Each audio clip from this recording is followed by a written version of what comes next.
Summer routines live or die by how easy they are. And honestly, if something takes too much effort, I'm out. That's why Groons is my go-to. It's my one daily pack of gummies covering my greens, vitamins, and minerals. Plus, it has 6 grams of prebiotic fiber, which is more than 2 cups of broccoli. No mixing powders, no giant pills, no hassle. I just rip open the pack and I'm done. They taste good and they make it easy to stay on top of my health, even when life gets busy. Save up to 52% with the code PODCAST at Groons.co. That's code PODCAST at GRUNS.co. Hey everybody, this is Dawn Mitchell and welcome to Dawn of Sports. Today we are talking football, tackle football. And no, we're not talking Vikings training camp. They can wait. We are talking Minnesota Vixen football going to the national championship. We're going to talk with their head coach, Connor Lewis. You don't want to miss it. That's all coming up.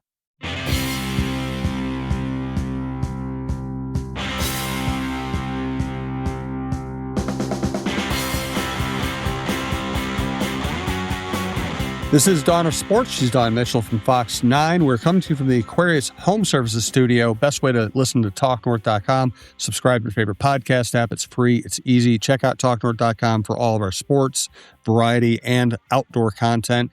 And we also want to thank Minnesota Masonic Charities, Lucy Nicotine Pouches, the Minnesota Twins, Citizens Independent Bank. We also want to thank our Vice President of Business Development, Tammy Henderson, T. Henderson at TalkNorth.com. She's doing a great job for us. And I'll send it back to Dawn. All right. T. Henderson has been rocking it. Thank you, Tammy. Best. We really appreciate you. And we also appreciate Connor Joe Lewis. I know you can call yourself Connor, sometimes Connor Joe, because, hey, with a name like Dawn, people think it's D-O-N. With a name like Connor, they might think you're a guy. But Connor, welcome to the podcast. And most of all, dang, girl, you guys going to the national championship. You must be psyched. Yeah, I mean, we haven't been there since 2022, so we are very excited to get back there. This is my first time as a head coach, coaching in an NFL stadium, nonetheless. Yeah, and in Canton, Ohio, nonetheless, too. That comes with historical references and kind of a heavyweight gravitas, if you will. That's kind of cool, don't you think? Yeah, I mean, to the birthplace of football, and every time that we've gone out there, it's such an amazing place to play. The field's like slightly different with the numbers, the hashes, etc. But it's awesome for us to play there and have all the history behind the stadium, behind the location. So let's give our listeners like a little bit of background. So you played football, then you're an assistant, I'm sure. Were there other teams that you're affiliated, and how did you end up getting the head coach job here with the Vixen? Yeah, I'll try to keep a long story short-ish. No, we're a podcast. You don't have to say anything. Take your time. We let it breathe. We got all the time. Okay, so I played football as a kid. I've always loved football. I always say I gained a lot of my confidence from fighting through adversity with the boys at recess growing up. First few years, they're not throwing you the ball. They don't believe in you, and then eventually make enough interceptions on defense, and they start throwing the ball on offense. So fought through that, and then my 5th, 6th, 8th, and 9th grade years, I played tackle football. My parents were kind of like, you're getting a little smaller than everybody else. Maybe it's time to stop playing in 9th grade, which was definitely a bummer. So then I switched to doing stats because I just love football so much. So I stayed around in stats 10th through my senior year, and that's I went to high school in Barnesville, Minnesota, small town Minnesota. Then in college, I switched sports, played basketball, ran track, graduated, and decided that I missed the team environment. So I found the Minnesota Vixen. This was back in 2017. Tried out. I played linebacker and running back and quarterback for a few years. But I had 3 ACL tears, 1 from college, 2 playing. So it turned out that turf and me, not friends. So in 2020, I switched to coaching. Coach at the time, Coach Ryan McCauley, brought me on staff as a wide receivers and tight ends coach. I had mostly played defense, so it was kind of fun to switch to offense. I always say my heart is with the defense, but my mind is with offense. So switched to coaching 2020. Of course, that season was canceled. Thank you, COVID. We put in so much work, 3 months of training and then just done for. But coach tight ends and wide receivers for 3 years, 3 years. And then actually in 2022, I was a part of the Women's NFL Career Forum, which gives opportunities mostly to college women working in college. I was kind of an anomaly. And also there aren't too many like analytics based women for that. So I was also an anomaly in that sense too. Coaching, analytics, out of college, etc. And that was an amazing experience. It was virtual. Also, thank you to COVID. But got to talk to a lot of NFL coaches, GMs, analytics groups. And from that, had a fellowship with the Baltimore Ravens in 2022 during training camp. Worked with tight ends. Yeah, that just sitting in the meeting rooms with Coach Harbaugh.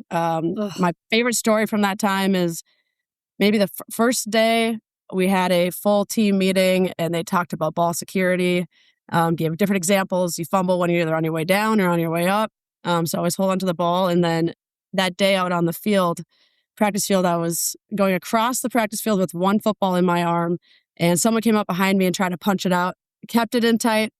And I turn around and it's Coach Harbaugh and he's like, hey, I'm John. Nice to meet you. And I said, put my foot in my mouth and I was like, I'm John. I'm Connor. Yes. Nice to meet you.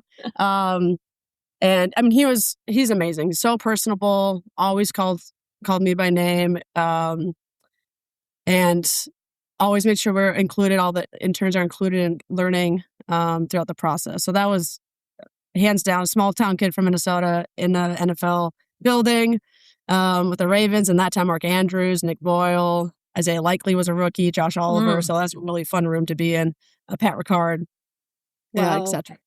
I love the fact that you took what he was talking about and you kind of had that ready to go. Like he tried to knock the ball out and you're like, I listened. Yeah. This is staying in tight, high and tight. Doesn't matter where you go on the field. You got to keep that ball tight, secured, at all times, head on a swivel. So, that's my time with the Ravens was amazing. Learned so much from them. And then I came back, coached, another year as an assistant. And then our coach, stepped away from the team. He had coached for 5 years, put in his time and, was ready to start a family. And our owners, Laura and James, tapped me to be the next head coach. And I mean, they put a lot of confidence in me. I was 30 at the time. Didn't have any head coaching experience, didn't have any OC experience. But I then took it after that moment to be like, okay, what do I need to do to be prepared? What can we use in our offense? How can we make adjustments? Getting a staff that now has mostly been together for 3 years. Getting people around me that know more than me, etc. Yes, you know what? That's huge right there because I always go at the ilk. If you're the smartest person in the room, you're in the wrong room. Like that's how I always feel, right? Surround yourself. That's why I surround myself with Jim Souhan. Like you get the smarter people to be with you. Oh, Jim, he's blushing. No. But like you said, like the sunburn. It's just a sunburn. He's not blushing. Like to get yourself with people that they know the game, right? And they help you. Like when you knew enough to do that, but some people don't. That has helped you, I would say, exponentially. Wouldn't you say? Yeah, I mean, both ways. It really helps to teach somebody. You learn things way better when you teach somebody. So, and with both with our staff and with our players, we have some, especially players that never played football before. So we got a lot of teaching from day one to get everyone up to speed. And then on the flip side of like take my O-line coaches. They have like 40 years of experience together playing and coaching, Coach Michelle Brown and Maria Beck. And I learn from them every day.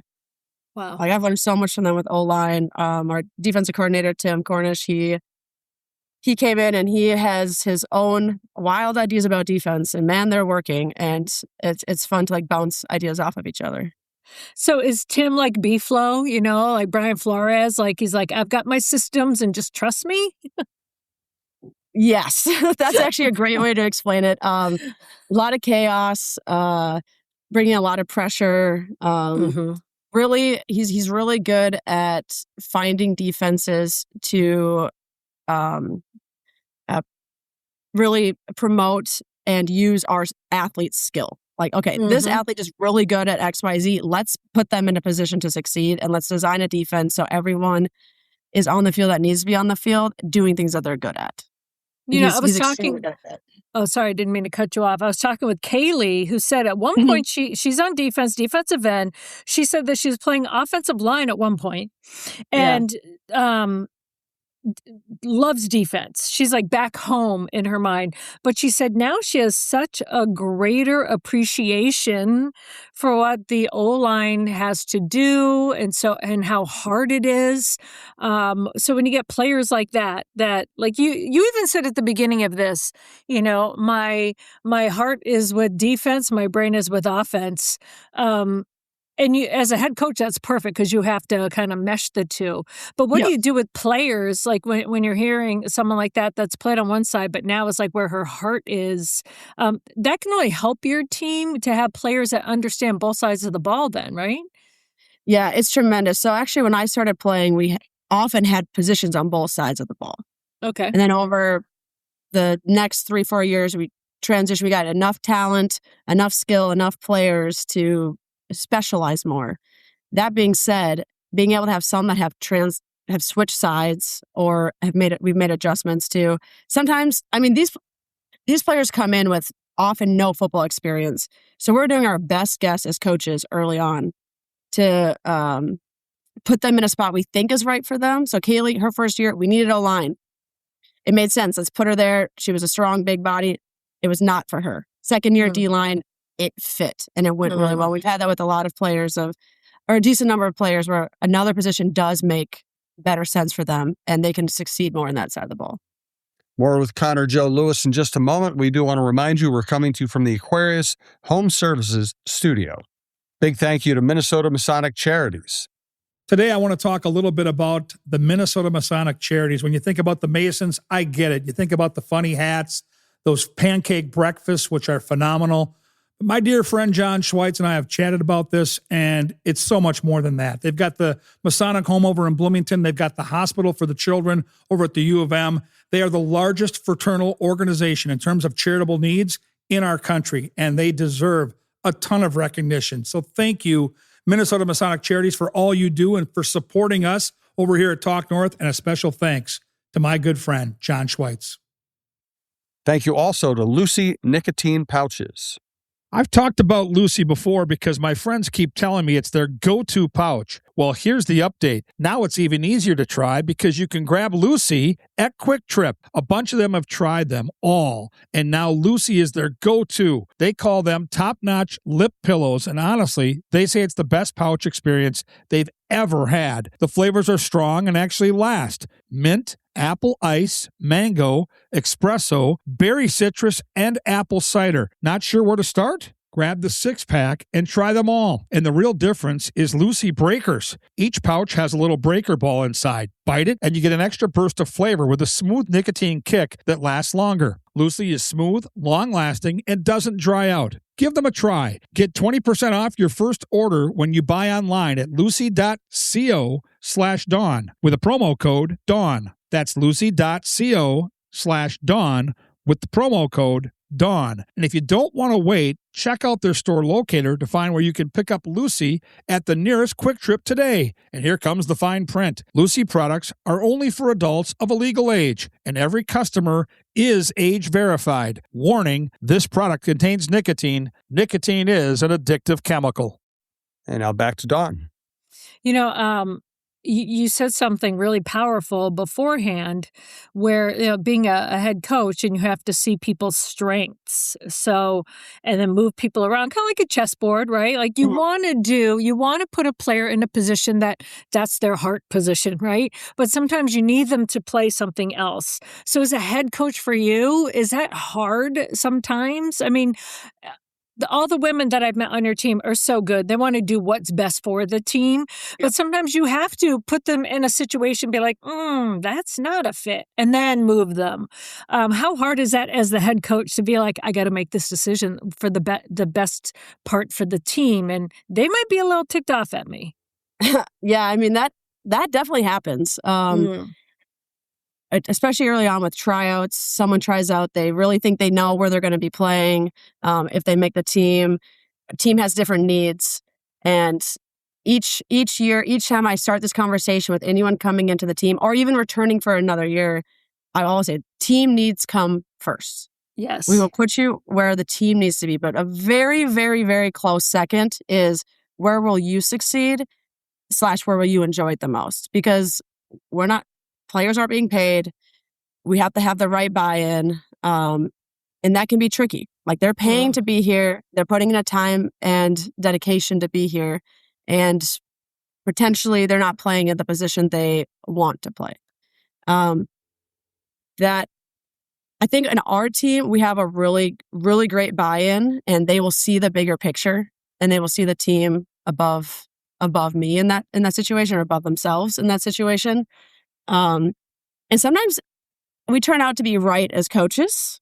Sometimes it makes sense to make a switch. So this year, and this was a very big switch for our team that definitely goes under recognized. And that's that we switched our left tackle, Taylor Fox. She's been playing left tackle since she joined the team. I think like 2019 was her rookie year. And this year, I was like, we need you at center.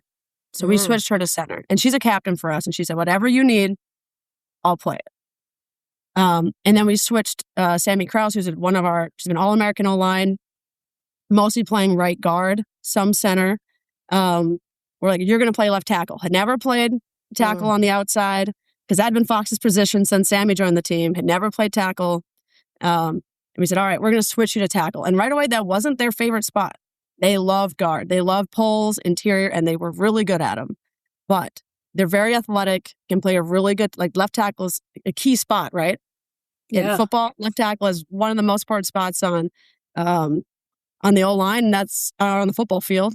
And that's true for us. We have a pocket passer. Like, we need our blind side protected. And exactly. so we put Sammy there, and right away it was a little bit of a struggle learning a new position. But once the season started, they've done tremendously, and they've really grown to love the spot. So that was a switch that we made as a coaching staff that received some pushback right away. Both players were like, "Yeah, we'll do whatever we need to do for the team, but this isn't the spot that I envisioned playing this year."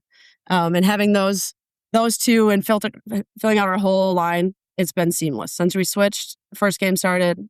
Those two have done tremendously in their roles, and our O-line's been solid. It's kind of cool. It's almost like a metaphor for life. But, sometimes you'll put them in something and you're like, and then you realize, I'm even better here. Like, oh, wow, I didn't even know I had the skills to do that. Or, especially like in pro football. Well, okay, you can either be like fourth behind Justin Jefferson, or I can use you and you could be a stud on special teams, or you can be a stud, on this play for Wildcat, or whatever we want to do. But like you said, the buy-in, I usually hate that word, but it's so true. You have to buy into what's better for the team. And that means switching your attitude, like, okay, like I think I'm better at blah, blah, blah. But then after that adjustment period settles in, you may not be, like, you might excel, at blindside or at center. And your team this year is showing it. And I think especially so on O-line, and you can tell me more as a coach, but what I've seen over the years is, especially when it comes to that position group, they have to be able to be interchangeable, because there's so many injuries. Yes, you can specialize, but they really like people to have a variety of skills and to be able to maybe slide them in under duress or need, if need be. Yeah, we always try to train, especially early on in the season, with O-line, a lot of positions, but especially O-line, like move people around, see if there's something that we're missing, see if we have some strengths. Because like in any sport across the board, that you need to put the best 11 on the field. Yeah. And sometimes that means that moving someone in a position that's like not as comfortable to them. But our team is so deep. We have talented, like, we don't have much of a drop off when we take our ones out and we put our twos in. So like, even like running scout in practice, like there's a lot of consistency there, which just improves us. And also says a testament to like the players that are here, they're working their butt off, whether they're getting all the reps or not. And it pays off. And I got to give a shout out to special teams because this last game, we had a kick return for a touchdown. We had a final last second field goal, 39-yard field goal record in the WFA for playoffs. And that's a long field goal for anybody. And our special teams have been killing it. A lot of them are players who are not starting on either side of the ball. We'll get back to some more Vixen football talk here in a second. We do want to thank the Minnesota Twins, one of our primary sponsors. Here is where it all starts. Here's where pages are turned and new legends are written. Here's where kids become lifelong fans and lifelong fans become kids. Here's where sunsets last longer, happy hour tastes better, and summer hits its stride. And when all of Twins territory stands together and believes hard enough, well, there's no place like here. Get your tickets at twins.com. Also, we've started Her Playbook, a Dawn of Sports leadership series, occasional series highlighting women in business, women in sports. Citizens Independent Bank executive Dan Bakken recently rejoined us to talk about his grandmother, Connie, and her business exploits and her love of sports. We want you to know more about Citizens Independent Bank. Women's sports don't grow because of one moment. They grow because people keep showing up. The fans, the athletes, the entrepreneurs, the local businesses investing in their communities and believing in what's possible. At Citizens Independent Bank, they believe that same local connection is what helps people reach their goals, with financial solutions built around relationships, not transactions. Citizens Independent Bank, unlock the power. Member FDIC, equal housing lender. And back to Dawn. You know, I love when you talk about special teams, and that's a way more so in professional sports, if people want to find their way onto the team, you know, if they're undrafted or whatever, they can really highlight their skills and be able to be all in and do whatever they want for the team for special teams and maybe work their way up. But like you said, you have won on last second field goals. You guys, and we talked about this when I went out to your practice, you've had a grittiness to your team this year that has really gelled your team together.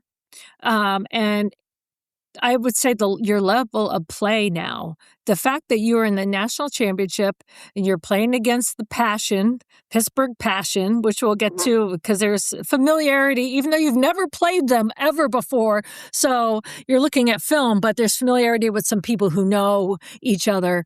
But to have a grittiness of this team of A, players that buy in, B, games that have gone down to the wire. Very few games have you guys had blowouts, but you guys have really come together and playing your best football now going into a national championship.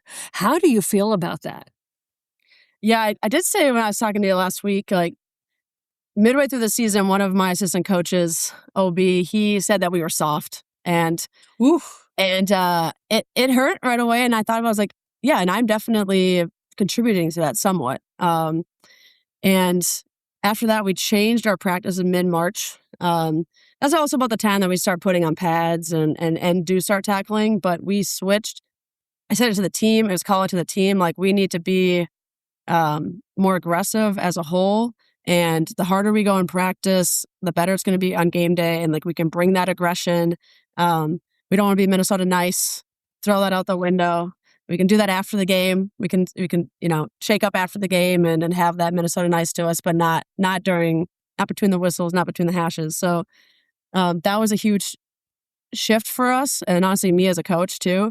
So I thank my coach OB for calling that out, and for our players responding. Like, we responded so well. Our tackling changed in practices, our energy, our effort, everything.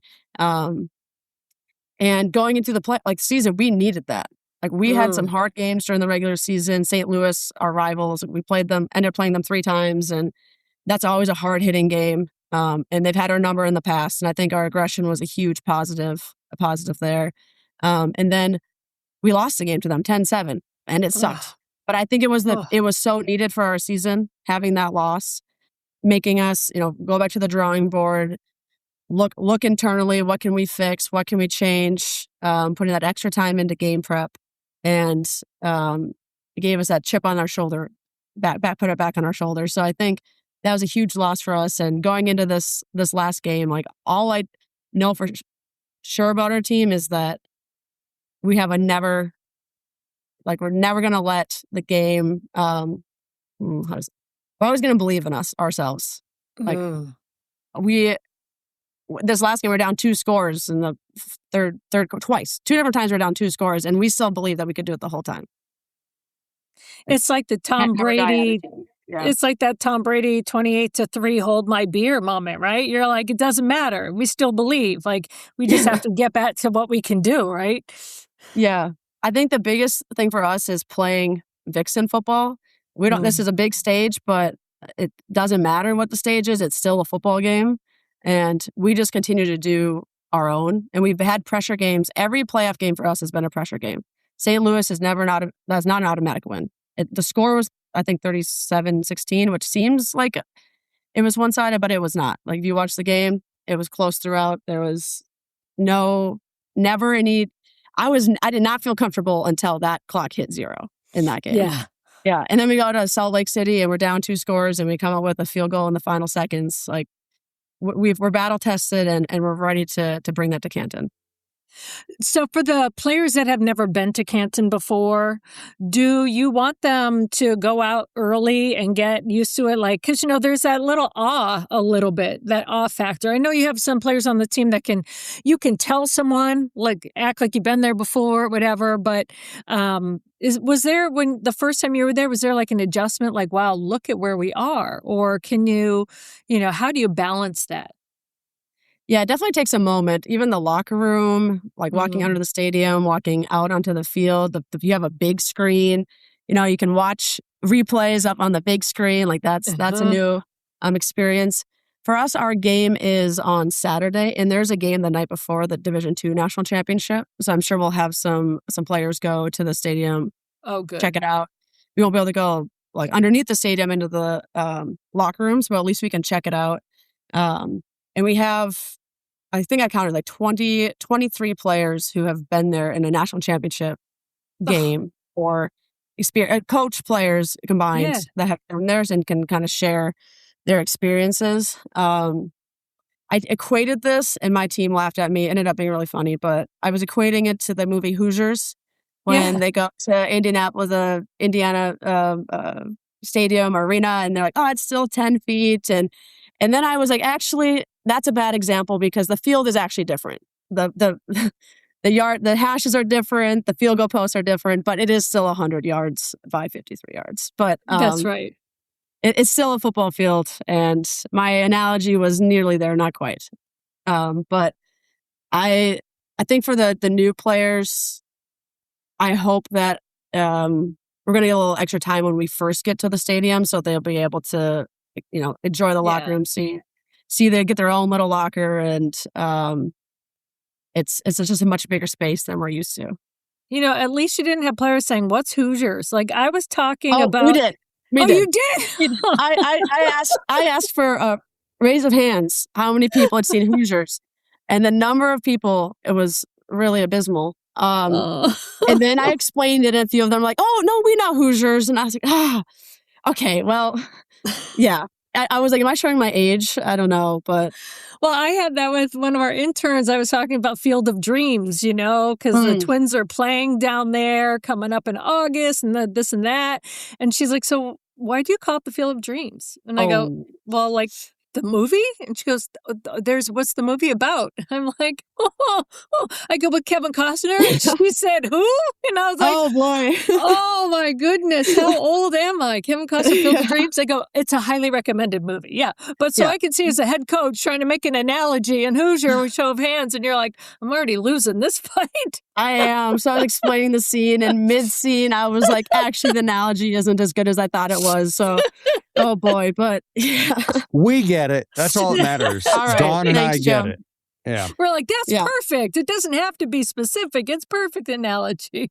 Yeah, Hey, it's so close I enough. meant Close enough. that's The right. thoughts are It's there. close enough. I mentioned that you guys don't know the passion by playing them on the field, but you have someone on your staff, right? Used to be with them, and so Yep. what information are you gleaning that way? And is it nerve wracking or kind of exciting to play a team you haven't faced before? Yeah, I mean, first off, it's exciting to play teams we haven't played before. Yeah. Salt Lake City, who we just played, we had never played them. So there's just a different level of excitement, nerves, energy before a game because you really don't know. You can watch on film, but you really don't know like how they're going to come out, how they actually are, how they actually hit, how hard is it, like etc. Like you don't quite know that until you are on the field. But that's both Yeah. ways. Like they also don't quite know that until you are on the field. So we're excited to play a team we haven't played before. If and like you said, we do have some connections with this Pittsburgh team. Their quarterback, who is a baller, Makai Chavez, Wow. she and to her, who I've met her personally before. I mean, it's women's football. It's a small world. We've probably crossed Yep. paths a few times, but yeah, one of our coaches, Coach AJ, played for Pittsburgh for many years. Yeah, she's a Minnesota native, so she moved back to Minnesota, and she's been on the staff for the last few years. So she knows them. She's very good friends with their quarterback and a lot of their players, having played with them. A lot of us have played against or coached against these players in the All-American game each year. So that's another place that we've seen these players play. Pittsburgh usually has like 10 or 11 on that team, and as have we. So our defensive players have experience playing against some of these players. It's not the same setup. You have random players across the board. So as a quarterback, it can be a lot harder to negotiate or to lead your offense when you've never played with these people before. But Right. that gives us a little bit of inkling into how they play, their style of play, their speed, etc. Having seen it up front, but all of their scheme, like we've just been watching so much game film to be prepared for what we're going to see. And unfortunately, like our offense, a lot of other teams don't quite run our offense in this way. Teams either play running teams, or uniquely enough for them, they played a passing team. DC Divas, Amanda Congialdi, she was our league heir to the throne, which is kind of like the best player in the league, and she can pass the ball across all over the field. She's amazing to watch, amazing player. So they played a passing team and they played running teams. They haven't played a team that can do both. Oh. Well, Connor, Joe, obviously the focus rightly here has been on when going for a championship and how close your team has come before. Where do you think women's football is headed big picture? What's the ultimate goal? To get on TV, to professionalize it, or is it just a great hobby and you want it to stay kind of the way it is? Yeah, I mean, the goal is always to professionalize it. With the rise of flag, there's definitely more players coming into the sport. That's mostly like your skill players, but still more people throwing the football. I walk outside and actually see girls throwing a football around, which is amazing because as a kid, I had to fight with the boys to have a chance to be playing football. Same here, yeah. Yep, exactly. So then we have, right now there's two top leagues, the WNFC and the WFA.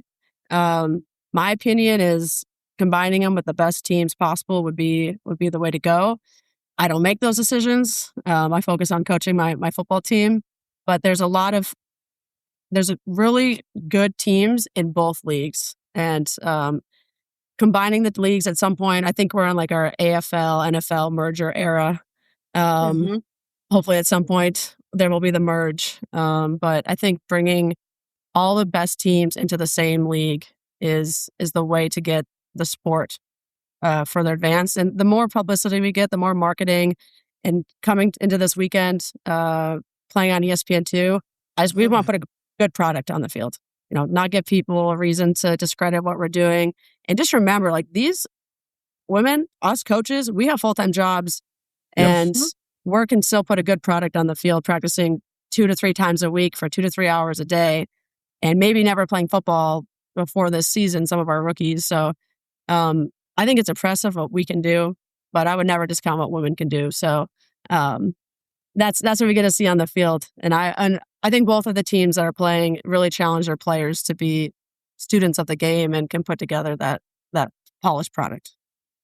Well, I'm looking forward to another female team from Minnesota winning a championship. Not to put the pressure on you guys, but we had spoken last week. But when Cheryl Reeve wore your guys' T-shirt under her jacket, that is like I'm taking you guys under the wing. And you told me she's had that shirt since, 2019? So she's going to support her for a while, right?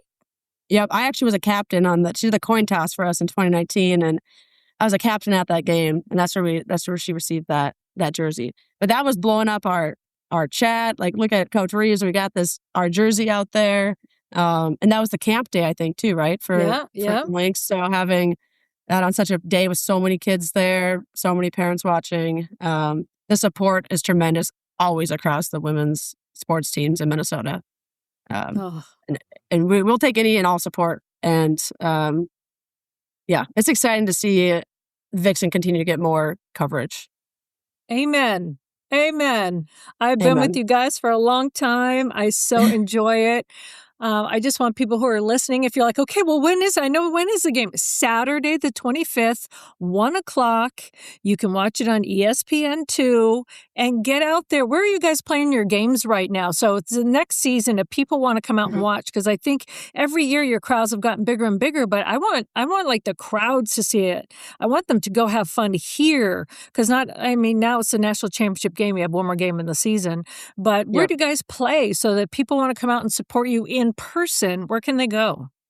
Yeah, so we play our games at Hamlin University. Is our first year there this year, and it was a great stadium for us. Fantastic, yeah, and our game day experience, second to none. Poster making stations, the food trucks, the environment of the crowd. We have mascots. Like, it's such a good experience. I've heard, I am coaching, so I actually don't know what's going on behind me, but I hear lots of positives from fans and people who come to see the games. And then I also think a shout out of not only our games, which they start in April, end of April.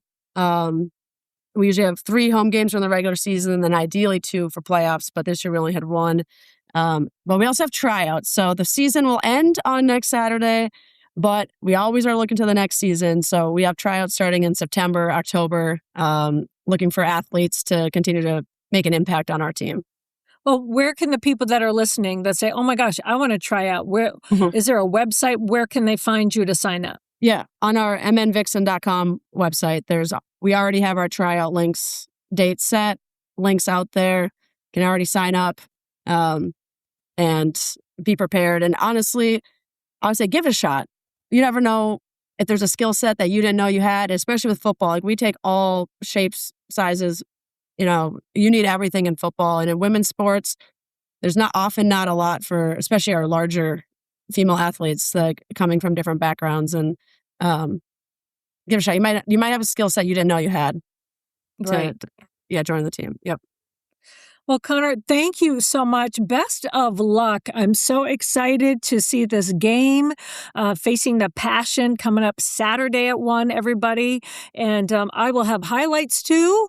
So watch the game live, but we'll have highlights on Fox 9, of course. So I'm just keeping my fingers crossed. And I just ultimately have an awesome game and a blast, because you've earned this shot at the title. And I'm so proud of you guys.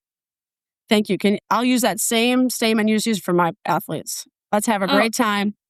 Let's do what we know how to do. Enjoy the experience, because when it comes down to it, like, it's all about experience. I mean, of course we want to win the game, but the journey has been amazing so far. Amen. We've got to finish the job. That's right. All right. Thank you so much, and good luck. And you have fun too. As hard as the head coach, you have fun as well. All right. I will, Dawn. Thank you.